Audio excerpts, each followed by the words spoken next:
Korogo, promotion des droits de l'homme. La Commission nationale des droits de l'homme a procédé à l'installation de sa représentation dans la région du Poro. Cet outil va permettre de mieux défendre, protéger et promouvoir les droits de l'homme dans cette région. Yamoussoukro, promotion des écoles maternelles. Pour cette troisième édition, l'accent a été mis sur le renforcement des liens entre le préscolaire et le primaire pour la bonne marche du système éducatif en Côte d'Ivoire. Bodokro, construction de nouvelles infrastructures grâce au programme présidentiel d'urgence PPU, des réalisations qui viennent relancer la localité sur le chemin du développement à la grande joie des populations. Bonsoir à toutes, bonsoir à tous, bienvenue dans cette édition. La Commission nationale des droits de l'homme de Côte d'Ivoire a procédé à l'installation de sa représentation dans la région du Poro. Cette commission régionale aura pour mission de protéger, défendre et promouvoir les droits de l'homme. Le reportage de Kader Sogodogo. La salle de réunion de la préfecture de Korogo a abrité la cérémonie d'installation de la Commission régionale des droits de l'homme du Poro. Elle est le démembrement de la Commission nationale des droits de l'homme de Côte d'Ivoire, CNDHCI, créée le 13 décembre 2012 par le gouvernement, faisant d'elle un organe étatique. Le CNDHCI est régi par des règles édictées par les Nations Unies, connues sous le vocable de principe de Paris. Grâce à une élection démocratique au niveau des ONG de défense, de promotion et de protection des droits de l'homme, les membres de la Commission régionale du Poro, avec à leur tête un président, ont été désignés. Ce bureau entend mener à bien sa mission. Le grand intérêt porté à notre cérémonie d'investiture, loin de nous rendre euphoriques, doit plutôt nous aider à prendre conscience de l'importance du rôle qui doit être désormais le nôtre dans cette région du Poro. Multiplions les investigations pour faire de notre région une entité administrative où le droit a raison sur l'arbitraire. Conformément à la loi, le bureau de la Commission régionale des droits de l'homme du Poro est composé de 8 membres et d'un représentant du préfet de région, soit au total 9 personnes. La mutuelle des ressortissants du village d'Angolokar dans le département de Niakaramadougou a procédé à la remise des clés de plusieurs infrastructures scolaires au ministère de l'Éducation nationale et de l'enseignement technique. Ce geste vise à œuvrer pour une meilleure scolarisation des enfants de ce village. La remise des clés s'est faite en présence du ministre chargé des Affaires présidentielles, Tiene Ebiraima Ouattara Kader Sogodogo. Des balafonniers exécutant l'hymne national de Côte d'Ivoire. L'artiste Luxon Pado exécute un titre de son riche répertoire. Il y avait fête à Angoloka, village situé à environ 20 km au sud de Niakara. La mutuelle de ce village a décidé d'investir dans l'éducation des enfants. 6 classes du primaire avec logement d'enseignants et une école maternelle avec énergie solaire et un terrain de sport ont été construits à hauteur de 50 millions de francs CFA. Le directeur de cabinet du ministère de l'Éducation nationale et de l'enseignement technique a réceptionné les clés de ces infrastructures en présence du ministre chargé des Affaires présidentielles, Tene Biraima Ouattara. Un investissement salué par le ministre. L'État, avec à sa tête le président Alassane Ouattara, essaie de gérer toutes les priorités. Et lorsque nous voyons des cadres se mobiliser dans leur région pour construire des écoles, on ne peut que les saluer, les remercier et les encourager. Je vous remercie, je vous félicite.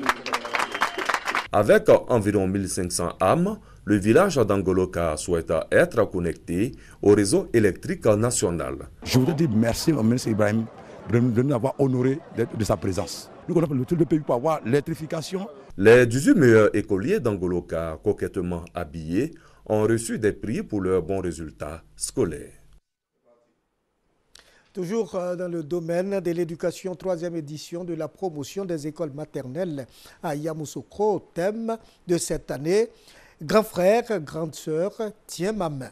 Une invitation des enfants du préscolaire à leur année est née afin de les aider à être des modèles au service du développement de la Côte d'Ivoire. La cérémonie a réuni la grande famille de l'éducation nationale à Yamoussoukro. Kader Sogodogo, reportage. Les établissements préscolaires de Yamoussoukro sont en fête. 2015 marque la 3e édition de la promotion des écoles maternelles de la capitale politique ivoirienne. Cette année, un nouveau concept est développé par les responsables de l'enseignement préscolaire de Yamoussoukro, le tutorat. Un projet a été initié à l'IEP Yamoussoukro 3. Il s'agit du projet Grand frère ou grande sœur, tiens ma main. Il s'agit de voir les enfants des écoles d'excellence de Yamoussoukro être les parrains des enfants des écoles maternelles de Yamoussoukro. Parce que nous voulons voir grand. Nous voulons que nos enfants aient des modèles comme ces enfants travailleurs dans les lycées. Grand frère, grande sœur, tiens ma main, un message bien perçu par l'ensemble des élèves. Grand frère, je te conseille d'être sage et de bien travailler à l'école. À Yamoussoukro, les enfants du préscolaire ont démontré leur savoir-faire à travers plusieurs activités culturelles.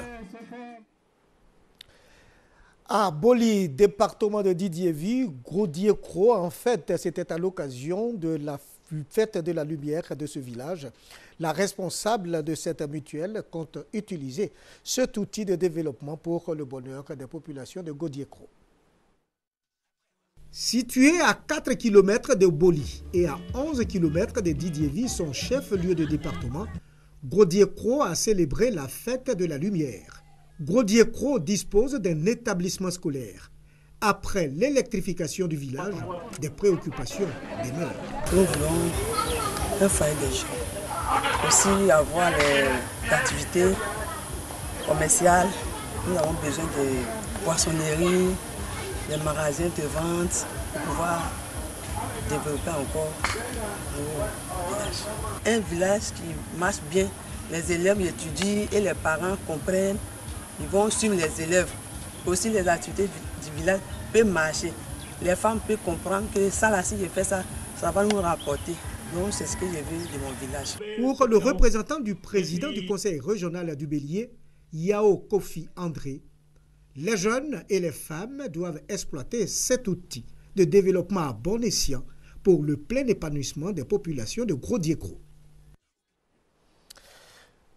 Pâques sans sida, le ministère de la Promotion de la Jeunesse, des Sports et Loisirs a initié une campagne de sensibilisation avec un nouveau concept dénommé Pâques sans sida. La caravane sillonne depuis peu les villages de la région de Gbeke. Les précisions avec Charles Tatou. Pâques sans sida, un nouveau concept né du ministère de la Promotion de la Jeunesse, des Sports et Loisirs. Pour son entrée dans les mœurs des populations rurales, surtout des jeunes fêtards, le ministère père de ce concept, avec l'appui de l'ENFPE, a confié la mission de la sensibilisation à ces structures décentralisées dont les responsables sont déjà à pied d'œuvre. À Bouaké, la campagne a démarré effectivement dans les gares routières. La jeunesse constitue une des priorités du gouvernement et donc il faut une protection de la jeunesse. Donc cette période, c'est une période d'affluence de jeunes au centre du pays. Donc il faut amener ces jeunes-là à avoir un comportement responsable. Des équipes médicales ont été déployées dans les centres de santé ruraux des villages où la célébration de la Pâque a connu une influence. Consultations, dépistage et conseils ont meublé le programme.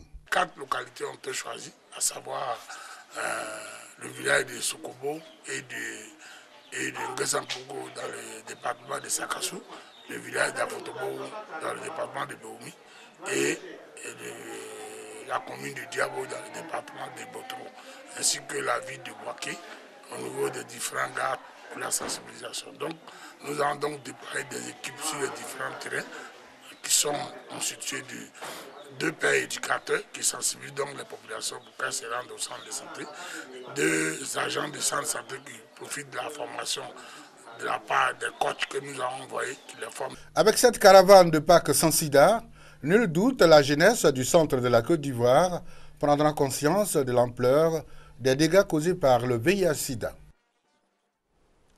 Zedé Koumabo, village de la sous-préfecture de Béoumi, peine à amorcer son développement. Une mutuelle est donc née pour rattraper le long retard sur le chemin du développement.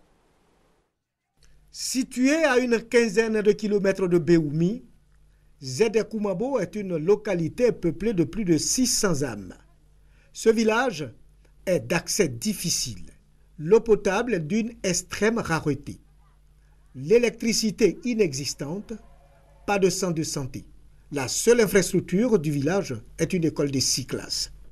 Pour tenter de refaire son retard sur le long chemin du développement, les filles et fils de Zedekumaabo ont mis en place une mutuelle.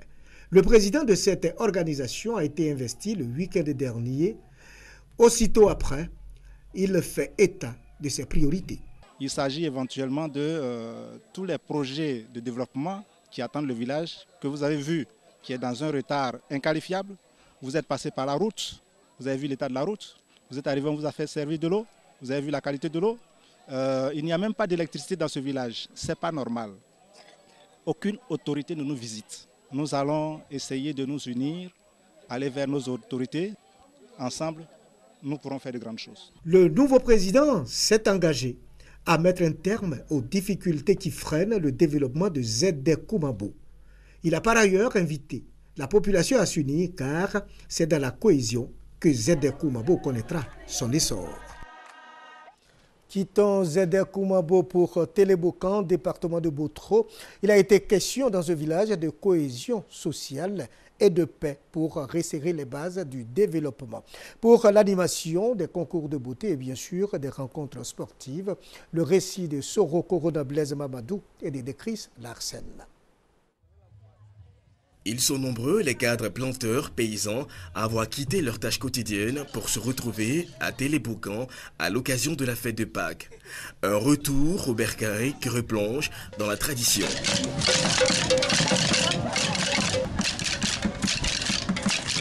Occasion pour les jeunes d'être instruits sur l'importance du mariage coutumier. Ce mariage traditionnel, nous avons tenté de représenter ça pour que désormais nous soyons ancrés dans la tradition et le modernisme pour que les deux associés nous permettent d'entamer un esprit de cohésion, de fraternité et de paix en vue de booster pour le développement de ce pays. La fête de Pâques a été l'occasion pour les fils et filles de cette localité de faire le bilan de l'année et de réfléchir sur le développement du village. Le projet qui nous tient vraiment à cœur, c'est le problème de l'eau potable et puis le problème de l'extension du réseau électrique. Regardez ce village. Nous sommes au bord d'une voie internationale. Tout le monde passe ici. Je ne le souhaite pas. En cas de mauvaise situation, il faut secourir les gens. On n'a pas de l'eau. On n'a pas l'eau sur toi, comment tu veux secourir quelqu'un? Donc l'eau est tellement notre priorité. Et après, c'est le problème maintenant de l'extension du réseau électrique. Un concours Miss et des matchs de football ont été les temps forts de ces retrouvailles dans ce village du département de Boutro. Les populations de la nouvelle sous-préfecture de Bilimono dans le département de Kong ont accueilli dans la ferveur leur premier sous-préfet. Les festivités se sont déroulées en présence du ministre chargé des Affaires présidentielles, Téné Ouattara. Bilimono dans le département de Kong a été érigé en sous-préfecture depuis 2010. Cette localité a désormais un sous-préfet. Abbé Stéphane a été accueilli et présenté officiellement aux populations.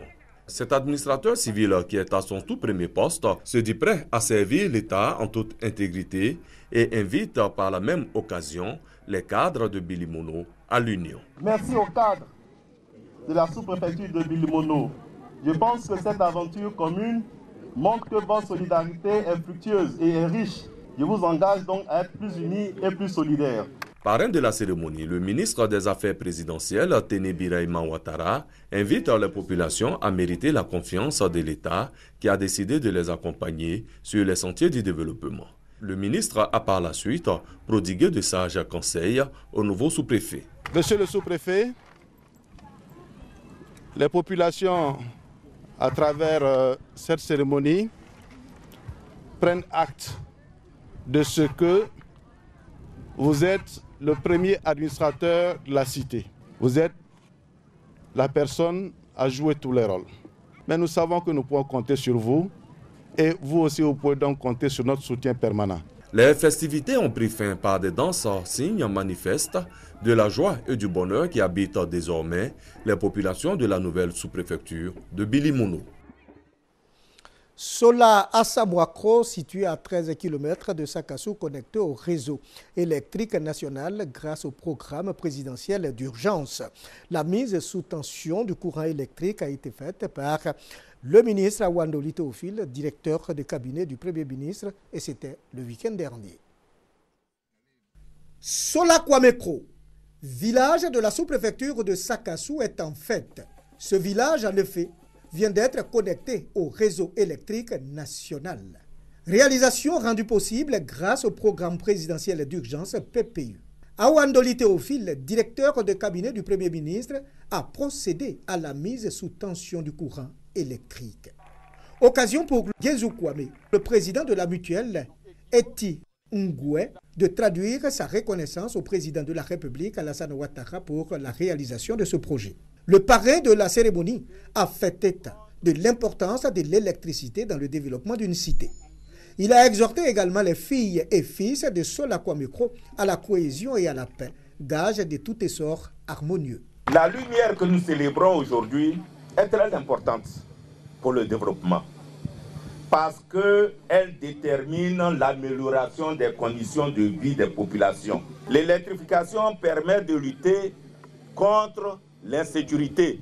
L'électrification permet d'assurer également la santé des populations. L'électrification permet d'être connecté avec le reste de la Côte d'Ivoire et le reste du monde. Chers parents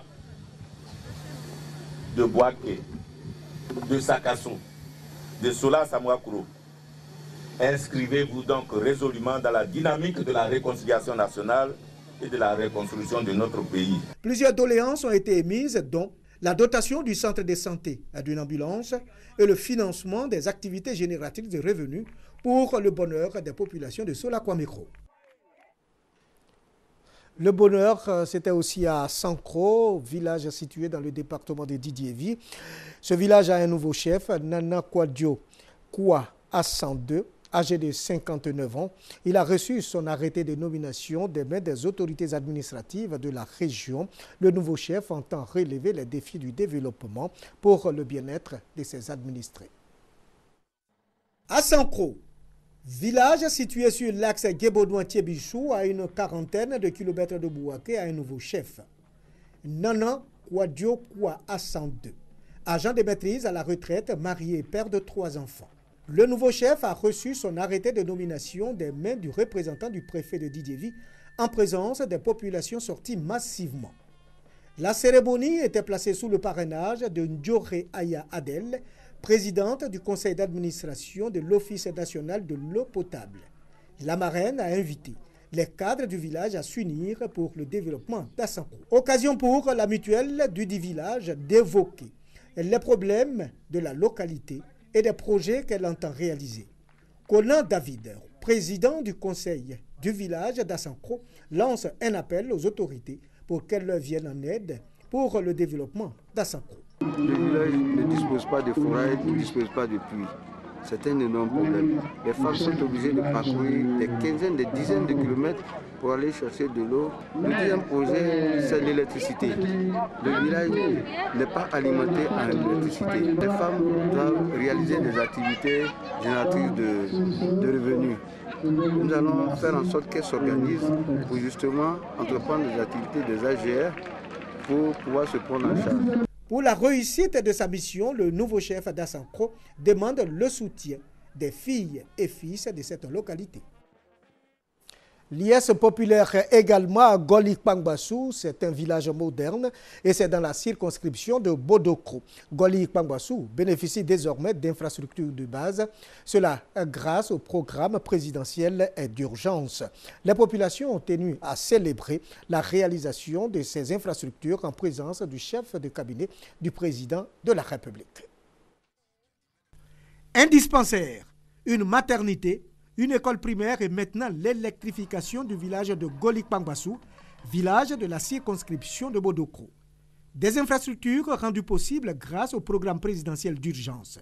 Des actions de développement que la mutuelle du village Mudesco et les populations ont tenu à célébrer.